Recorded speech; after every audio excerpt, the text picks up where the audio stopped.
नमस्कार, आदाब, सत श्री अकाल और खुशामदीद। Very very good evening to all of you people. This is Kumar Amit और आप लोग देख रहे हैं आपका अपना चैनल बीकॉम कॉर्नर। आज की वीडियो लेक्चर के दरमियान हम लोग डिस्कशन करेंगे आपके सेमेस्टर 5 के one of the difficult and important subject income tax को लेकर के। उम्मीद करता हूं आप सभी इस वीडियो लेक्चर के दरमियान मेरे साथ आखिरी तक जरूर बने रहेंगे। कंटेंट अगर आपको यूजफुल लगता है, हेल्पफुल लगता है तो इस वीडियो को लाइक करके अपने दोस्तों के साथ शेयर जरूर करेंगे। बहरहाल विदाउट वेस्टिंग द टाइम चलिए शुरू करते हैं। माय डियर फ्रेंड, जैसा कि आप सभी जानते हैं ये जो आपका इनकम टैक्स सब्जेक्ट है ये आपको दिल्ली यूनिवर्सिटी के अंदर करीब करीब सेमेस्टर 5 के अंदर पढ़ाया जाता है। काफी ऐसी यूनिवर्सिटी है जहां पे इस सब्जेक्ट को सेमेस्टर 3 के अंदर भी पढ़ाया जाता है। बस आपको ध्यान ये रखना है, अगर आपका असेसमेंट ईयर 2025-26 है तो आज का वीडियो आप सभी के लिए बेहद इंपॉर्टेंट रहने वाला है। आज से कुछ समय पहले दिल्ली यूनिवर्सिटी की तरफ से तमाम स्टूडेंट्स के लिए, चाहे आप लोग प्रोग्राम के स्टूडेंट हो, चाहे आप लोग ऑनर्स के स्टूडेंट हो, चाहे आप लोग रेगुलर एनसीवेब या एसवेल के स्टूडेंट हो, आप सभी के लिए एक revise tentative date sheet release की गई थी, जिसके अकॉर्डिंग अगर मैं बात करूं तो आपके इनकम टैक्स का पेपर करीब करीब 10 दिसंबर के इर्द गिर्द होने वाला है। यानी फाइनल डेट शीट जब आएगी तो आप लोग ऐसा मान के चल सकते हैं कि आपका पेपर थोड़ा बहुत ऊपर थोड़ा बहुत नीचे हो सकता है, यानी कि कुछ दिन का समय आगे पीछे हो सकता है, लेकिन करीब करीब 10 दिसंबर के आसपास आपका पेपर रहेगा। ऐसे में आप सभी के लिए बेहद इंपॉर्टेंट हो जाता है।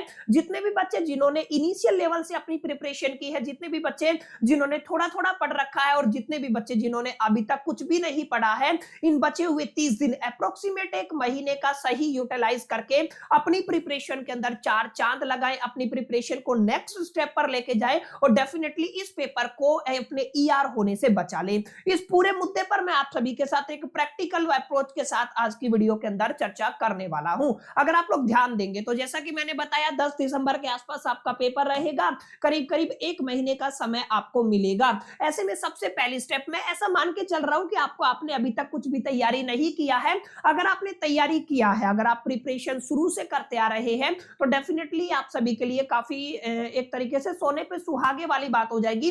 लेकिन मैं बिल्कुल जीरो से लेके चलूंगा। एक महीने का क्या रोड मैप रहेगा, किस तरीके से आप लोग इस पेपर को टैकल करेंगे, किस तरीके के सवाल अक्सर आपके एग्जामिनेशन के अंदर पूछे जाते हैं, कौन कौन से चैप्टर है जिनको आप लोग स्किप कर सकते हैं, कौन कौन से ऐसे चैप्टर हैं जिनको स्किप करना बिल्कुल भी पॉसिबल नहीं है। तमाम मुद्दों पर मैं इत्मीनान से बात करने वाला हूं। सबसे पहले माय डियर फ्रेंड्स, आपको समझना है आज से ही अगर आप लोग अपनी तैयारी शुरू कर रहे हैं या जब भी इस वीडियो को देख रहे हैं, तो सबसे पहले जो आपका सब्जेक्ट है जिसको आप लोग किस नाम से जान रहे हैं, that is the income tax. और असेसमेंट ईयर जरूर याद रखिएगा, आपका असेसमेंट ईयर 2025-26 रहने वाला है। आपको क्या करना है माय डियर फ्रेंड्स, आपको सिर्फ इतना करना है, इस सब्जेक्ट के लिए आपको अपने एंटायर सिलेबस को अंडरस्टैंड करना है माय डियर फ्रेंड्स। अगर आप लोग ध्यान देंगे इनकम टैक्स असेसमेंट ईयर 2025-26 के लिए आपको समझना है आपका सिलेबस क्या रहने वाला है। अगर आप लोग ध्यान से देखेंगे तो आप लोग मान के चले अप्रोक्सीमेट 14 चैप्टर्स आपके सिलेबस के अंदर डाले गए हैं। इससे कोई फर्क नहीं पड़ने वाला, चाहे आप लोग रेगुलर के स्टूडेंट हो, चाहे आप लोग एसवेल के स्टूडेंट हो और चाहे आप लोग एनसीवेब के स्टूडेंट हो, तीनों के लिए ही ये वाला वीडियो सेम रहने वाला है। तो आप लोगों को थोड़ा ध्यान देना है। करीब करीब 14 चैप्टर है और आपके पास केवल और केवल कितने दिन बचे हैं माय डियर फ्रेंड्स, केवल और केवल आपके पास 30 डेज है। इन 30 दिन का यूज करके माय डियर फ्रेंड्स आपको अपनी प्रिपरेशन करनी है। सबसे बड़ा चैलेंज ये रहने वाला है। तो सबसे पहले एक बार इसके सिलेबस को समझ लेते हैं। सबसे पहला सिलेबस आपका इंट्रोडक्शन के नाम से रहता है। इंट्रोडक्शन आप लोग बोल दीजिए, या काफी किताबों में इसको बेसिक कॉन्सेप्ट के नाम से भी पढ़ाया जाता है, बात सेम रहने वाली है। क्लियर है? तो मैं वो बेसिक कॉन्सेप्ट बोलता हूं तो भी आप लोग समझ जाना ये क्या है, आपका इंट्रोडक्शन रहेगा। और अगर मैं आपका इंट्रोडक्शन बोलता हूं तो इंट्रोडक्शन रहेगा। सेकंड जो आपका चैप्टर रहेगा जो आपको पढ़ना है, that is the marginal relief. ध्यान से समझिएगा, काफी इंपॉर्टेंट बात है, that is the marginal relief. ये आपका एक चैप्टर रहेगा। मार्जिनल रिलीफ के बाद माय डियर फ्रेंड्स आपको टैक्स रेट्स को अंडरस्टैंड करना होता है। जैसे ही आपका टैक्स रेट्स कंप्लीट हो जाता है, आपको काफी प्रैक्टिकल चैप्टर पढ़ना पड़ता है, that is the residential status. Clear है? आप लोग किस नाम से जानते हैं इसको? रेजिडेंशियल स्टेटस के नाम से जानते हैं। अगर आप लोग बात करते हैं 5वें नंबर पे, तो 5वें नंबर पे डेफिनेटली इनकम फ्रॉम सैलरी की तरफ आप लोग जा सकते हैं। अगर मैं सिंपल शब्द में बोलूं तो इनकम फ्रॉम सैलरी या income under the head salary में सिंपल लिख रहा हूं, इनकम फ्रॉम सैलरी की तरफ जा सकते हैं। इसके बाद एक छोटा सा चैप्टर होता है जो आपकी यूनिट 5 के अंदर डाला गया है, जिसको आप लोग डिडक्शन के नाम से जानते हैं। इसको आपको पढ़ना होगा। इसके बाद माय डियर फ्रेंड्स आप लोग कैपिटल गेन की तरफ जा सकते हैं, आगे पीछे कर सकते हैं, कोई दिक्कत नहीं है। एक बार मैं सारा सिलेबस आपको बता देता हूं। कैपिटल गेन के बाद माय डियर फ्रेंड्स आप लोग हाउस प्रॉपर्टी की बात कर सकते हैं। याद रखिएगा किसकी बात कर सकते हो आप लोग, हाउस प्रॉपर्टी की बात कर सकते हो। जैसे ही आप लोग हाउस प्रॉपर्टी की बात करते हैं तो 9वें नंबर पे माय डियर फ्रेंड्स IFOS की बात कर सकते हैं, इनकम फ्रॉम अदर सोर्सेज से आप लोग यहाँ पे पढ़ सकते हैं। चैप्टर नंबर 10 आपका रहता है, एक छोटा सा थ्योरी चैप्टर रहेगा, that is the set of and carry forward losses. याद रखना आपको इनको, कैरी फॉरवर्ड लॉसेज बहुत आसान चीजें हैं ये आपकी, जहां पे आपको ज्यादा कुछ एफर्ट डालने की जरूरत नहीं है। 11 नंबर पे आप लोग डेफिनेटली एग्रीकल्चरल इनकम को पढ़ सकते हैं। मैंने यहाँ पे क्या लिख दिया है, आपका एग्रीकल्चरल इनकम लिख दिया है। 12 नंबर पे माय डियर फ्रेंड्स एक चैप्टर रहता है जिसको आप लोग कहते हैं, आई थिंक उसका टाइटल एक बार थोड़ा सा दिमाग से निकल गया। 12 के बाद अगर 13 पे एक चैप्टर रहता है जिसको कहते हैं profit and gain by the business and profession, जो अभी आपका चल रहा है पीजीबीपी के नाम से इसको आप लोग जानते हैं। PGBP one of the difficult subject, one of the important and मैं कहूंगा डिफिकल्ट चैप्टर्स में से आता है, काफी लेंथी चैप्टर होता है। सैलरी के बाद अगर कोई ऐसा क्वेश्चन है जहां से काफी डिफिकल्टी आती है बच्चों को तो वो पीजीबीपी ही रहने वाला है, यानी कि profit and gain by the business and profession. इस बात को आपको थोड़ा समझना है। यस, एक आपका चैप्टर रहने वाला है क्लबिंग ऑफ इनकम, बहुत आसान सा चैप्टर है ये, that is the clubbing of income. और इसके अलावा एक चैप्टर जो लास्ट आपका रहेगा 14 का, मैं यहां पे लिख देता हूं माय डियर फ्रेंड्स, इसको आप लोग कहते हैं इंटरनल असेसमेंट। किस नाम से जानते हो आप लोग इसको, इंडिविजुअल असेसमेंट। इंटरनल नहीं, सॉरी, ये क्या है आपका इंडिविजुअल असेसमेंट के नाम से आप लोग इसको जानते हो। तो माय डियर फ्रेंड्स सबसे पहली तो आपकी बुनियादी तौर पे यही चीज रहेगी कि आपको ये समझना है 5 यूनिट के अंदर एग्जैक्टली आपका सिलेबस क्या रहने वाला है। तो माय डियर फ्रेंड्स ये 14 के 14 चैप्टर रहेंगे जिनके अंदर से आपका क्वेश्चन फ्रेम होने वाला है। 2 ऐसे चैप्टर जिनके ऊपर आप लोग बिल्कुल भी रिस्क नहीं ले सकते हैं, जहां पे आपको कोई चॉइस भी नहीं देखने को मिलेगी, जहां पे 18 नंबर डायरेक्ट जाएंगे। अगर आप उन दोनों चैप्टर को स्किप करते हैं, 18 18 36 आप लोग आइडिया लगा लीजिए, 4 क्रेडिट का पेपर है, यानी करीब 90 नंबर का पेपर रहेगा। 3 घंटे इस पेपर के अंदर आपको मिलते हैं, यानी कि 3 आवर्स की मैं बात कर रहा हूं। और 90 में से अगर आपका 36 नंबर का काम आपके हाथ से निकल जाता है तो बुनियादी तौर पे आप लोग समझ सकते हैं काफी बड़ा लॉस आपका हो सकता है। तो कौन कौन से वो 2 चैप्टर मैं आपको बता देता हूं। एक चैप्टर आपका रहेगा यहाँ पे, जो मैंने 5वें नंबर पे लिखा हुआ है, आपकी किताब के अंदर आगे पीछे हो सकता है। सैलरी चैप्टर डायरेक्ट 18 नंबर का सवाल आता है।